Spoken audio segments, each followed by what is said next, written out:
Okay, so I said I'd do this. I'm going to do it really quick. I'm kind of strapped for time. So here's the free enterprise main site. Randomizer. Pretty sure if you are seeing this, you already know you need the Final Fantasy 2 1.1 ROM and a Super Nintendo emulator.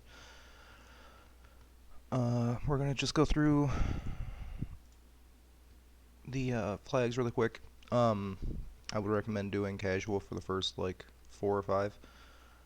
You can add all sorts of objectives, randomize them. You can set them yourself. There's a couple different modes. For dark matter, fiends, and giant percent, those win you the game when you complete those instead of having to fight Zeromus. Forge the crystal, just once you get 2 key items, you take it to another location and you can forge the crystal to fight Zeromus. You can also set whether you want your custom objectives to give you the crystal or to win you the game. Key item randomization, again, it's recommended at first to just randomize like the main story location, so it's mostly the overworld and a couple of places in the underworld. You can also mix them with all of the optional bosses on the moon, and there's three summon quests in the underworld and 1 summon quest in the overworld at Castle Baron.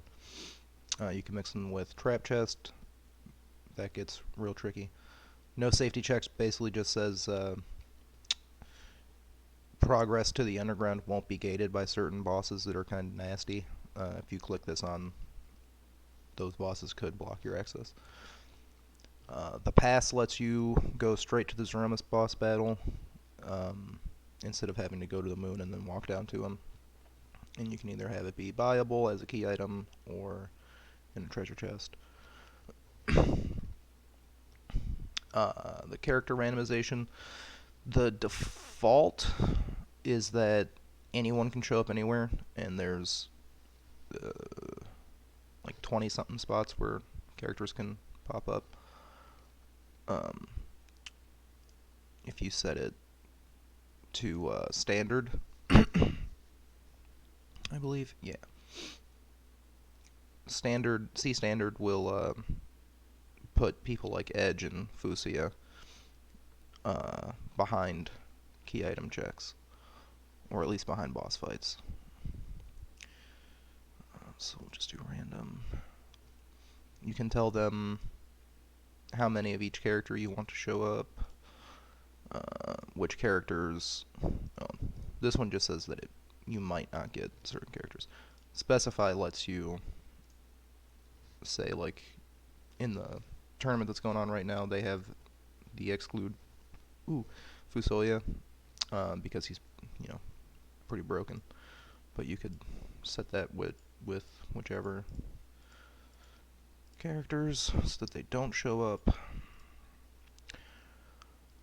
You can pick your starting character. J spells and J commands I'm not that familiar with. I haven't used them too much.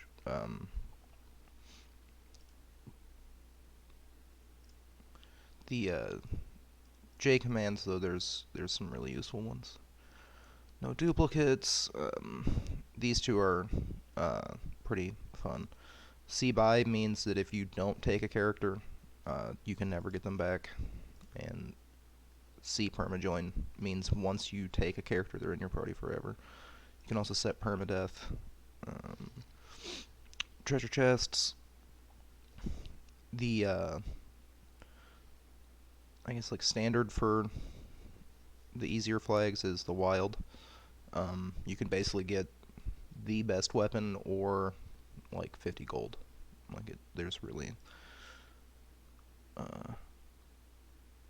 not much to go on. Standard is you get decent loot but nothing great, and pro is you get not that many good items in the easy places to check, but if you go to out of the way places or behind other item checks, the more item checks you have to go through to get to the place, the better the stuff is going to be. We'll just go with. And Wildish is kind of the same. You can still get really great stuff in the easy spots to look, um, but your odds of getting really good stuff is better as you get to deeper and deeper in. This the randomizer unlocks a lot of items that aren't in the American version of the game that are really fucking powerful, and you can set no J items to kind of turn those off. And keep junk, I would not use. I would only use it if you're like trying to challenge yourself, because there's a lot of shit. Shops are kind of the same thing. You can have them sell a little bit of everything. You can have them sell anything from the best to the worst. They have the same kind of the pro and I guess it's just pro for this one.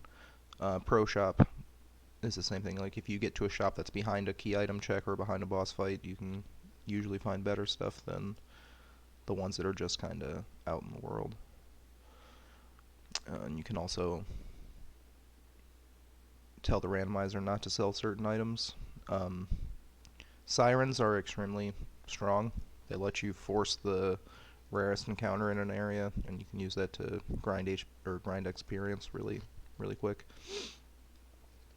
And apples and soma drops are for increasing health and MP, and those aren't as powerful, but you can do some crazy stuff with that.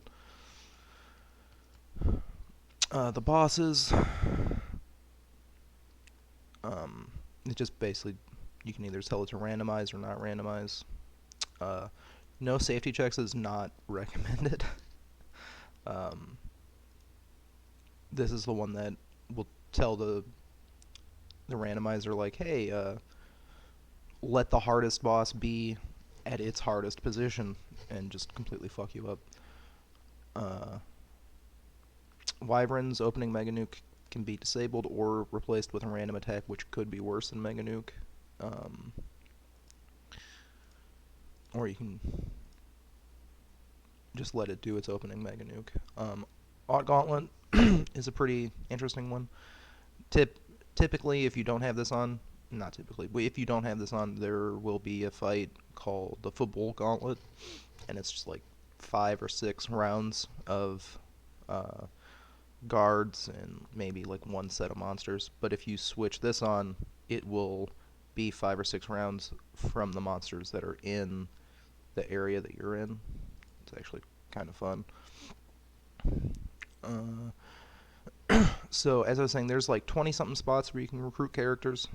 If you click no free characters, that gets rid of 1, 2, 3, 4, 5 of them. And you only past bosses or past key item checks will you be able to recruit people. The no free key item, there's a character in one of the cities that will hand you a key item. If you have this on, you have to do a boss hunt for Dragon Mist, which is the first boss in the game, and then go back to the town where she comes from, and that will give you the key item. No free bosses. There's a couple bosses that they don't have what's called the boss bit, so you can use things like stone, instant death, slow. There's a couple other ones. And there's also a couple fights that are quote free. So Dark Knight, you just have to survive 3 rounds. Karate, if you have a Cecil in your party, you just have to hit them 2 or 3 times. King and Queen Ablon, you just have to survive a couple rounds. And Water Hag, you just have to hit her 3 times. With this turned on, you actually have to fight them as normal bosses. And Dark Knight and Water Hag, without the free boss, could potentially be kind of deadly. Karate, depending on where he is, can be tough, and King and Queen Eblon usually aren't that hard. If you find them like on the moon, then that might be a problem. But encounters, it's typically set up to be encounters can be toggled. Uh, most of the forced fights are turned off. You can turn them back on. Um, you can just set it to a flat 50% of what it used to be. There is a lot of vanilla Final Fantasy 4. It's that you get into encounters like constantly. Uh, you can fuck around with the drop tables. Can't run from battles is something that I've used in some of the tournaments to keep people from doing kind of cheesy things. And no experience from random encounters. That seems kind of bad. Honestly, I've never used that, and I don't think I've ever seen it be used. Because there's a couple of spots where you will use random encounters to power level your party. The glitches, I don't know much about most of these glitches.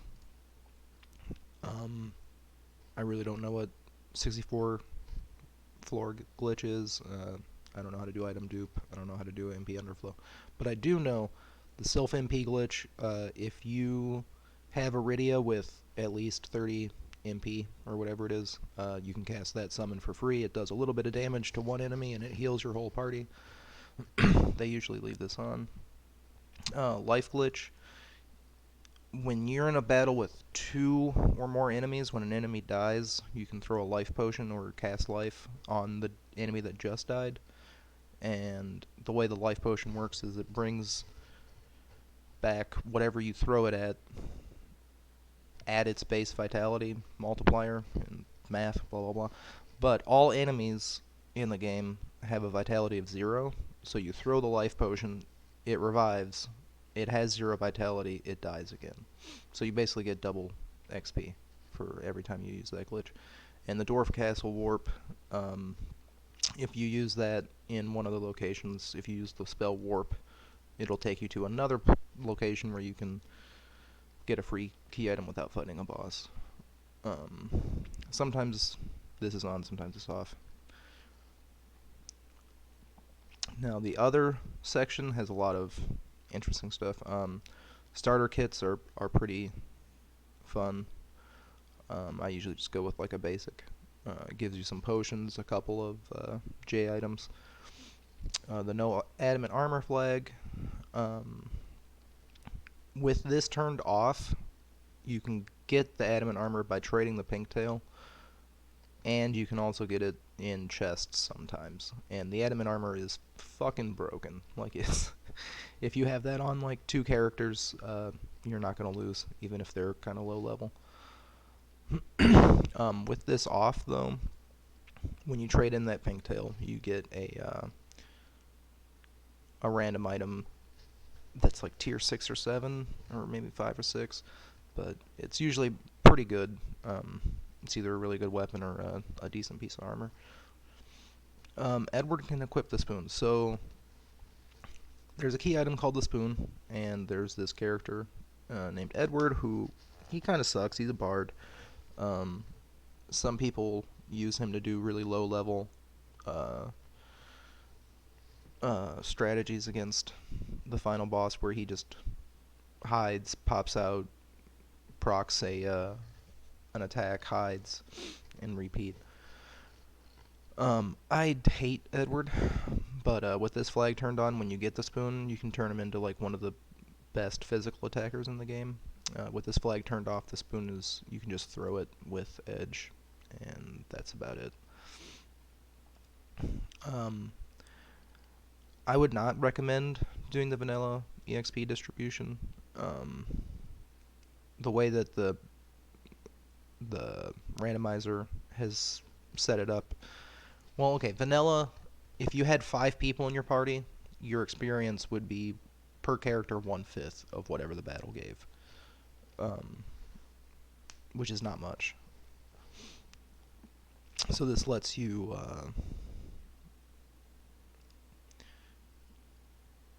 either switch it back to where the XP is going to the party members. So if it's 3 members standing at the end of the battle, it's 1/3. If it's 2, it's 1/2. If you want to set it back up to that. And then they also have 2 other interesting things. One is if one of your characters, or 2, um, if at least one of them is 5 levels below the median of your party level, they get a double XP boost for that one battle. But if you go to a place where you can constantly farm enemies, you can really rack up some experience. And then there's also double experience after you get 10 key items. It's kind of rare that this even matters. Usually by the time you have 10 key items, you're close to being done.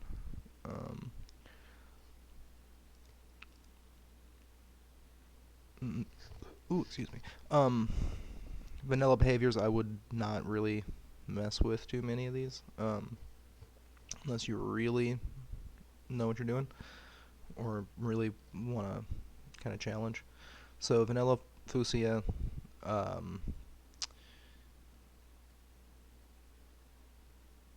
if you turn this on, it makes him a little easier to use, but he's not as fun. Like, he just starts out at his full HP and full spell list. If you turn that off, if you get him right away, he starts out with like 500 HP and like 3 or 4 spells. And then every boss you beat, you get 100 HP and 3 random spells. It makes him a little more interesting to use. Agility hankering, I would say don't worry too much about this. But basically, the lower your middle character's agility is, the faster your party is, and the slower the boss is. Because the game balances its action economy off of whoever's in the middle slot, or, if you have this turned on, the first Cecil in the party. Because Final Fantasy IV, Cecil was always in the party, so he was always the agility anchor. It would always go off of his agility and the opponent's agility. I believe even with this off, if you have a Cecil, it'll still go off his, but I could be wrong. Vanilla Hobspell, if you have Iridia and you go to a spot on the map called Mount Hobbs, you learn a random spell, or a random summon. I would keep this off because you can learn some pretty fun stuff that way. Vanilla Fashion just makes all the sprites look the way they did. The Vanilla Trap chest locations, in the randomizer, they're shuffled around, so it could be any chest. It's not always going to be the same one. But if you want it to be the same ones that they were in the original game, you can do that. Vanilla Z sprite. This is another one I would say, like, don't turn on. Because one of the fun things is, since they can't put the last boss in other locations because he's just a little extra, instead they randomize the sprite, which makes things pretty fun. And then Vintage Battlefield and Press B to Jump are kind of like April Fool's things. I am not a huge fan, but if you want to look at them. Alright, and I'm going to have to stop here. I'm going to, when I get back from work, I'll walk through this seed that I'm going to generate here. Not a robot.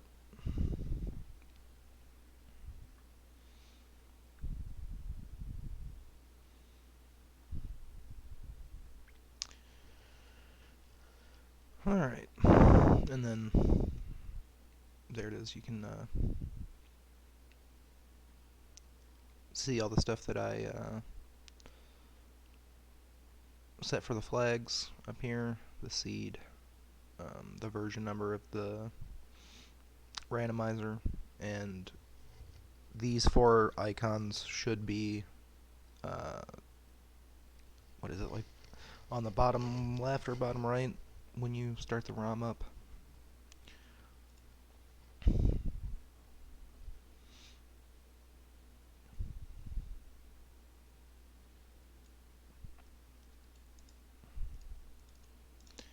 Okay, well, I will try to upload this really quick, and then, like I said, I'll do a quick walkthrough-ish of early, like how where you go first, what to look for, what to run away from, um, that sort of stuff. All right.